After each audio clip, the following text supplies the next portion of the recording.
Why is it hard to experience 90s grunge live today? Imagine walking into a small, dimly lit club in Seattle during the early 1990s. The air is thick with the smell of cigarette smoke and the raw sound of guitars. That's the kind of scene where grunge was born.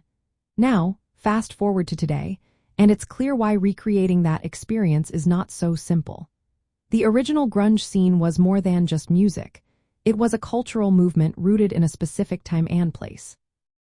It emerged in the late 1980s and early 1990s in Seattle, driven by a community of young musicians and fans who shared a sense of disillusionment with mainstream culture. The scene was characterized by underground venues, DIY ethics, and a close-knit group of artists who thrived on authenticity and emotional honesty. Many of the key bands like Nirvana, Soundgarden, and Alice in Chains helped shape the sound and attitude of grunge.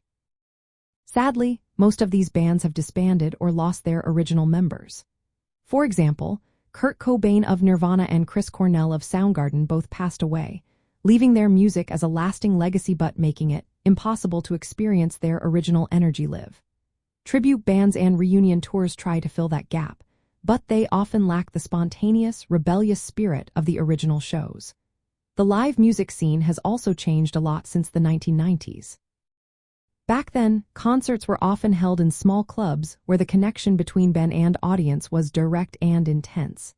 Today, larger venues and festivals tend to focus on polished productions, which can take away from the rawness that made grunge special. Musical tastes have also shifted. Grunge was a reaction to the glam metal and pop music of the 1980s, with its gritty sound and emotional depth. Now, newer generations might appreciate grunge as a nostalgic memory, but they did not experience its cultural roots firsthand. This affects how the music feels at live shows. Even though tribute acts and revival tours keep the music alive, they often focus on recreating the sound rather than capturing the original rebellious energy. That makes the authentic grunge experience hard to replicate. Lastly, nostalgia plays a role. Attending a tribute concert or reunion tour can be fun, but it often highlights how different the original scene was.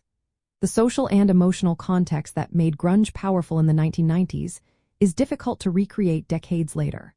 So, the main reasons it is hard to experience 90s grunge live today are the loss of original artists, changes in the live music environment, evolving audience expectations, and the challenge of capturing that unique cultural moment. While you can still hear the music and see tribute performances, the true spirit of 90s grunge remains something you can only experience firsthand in its original time and place.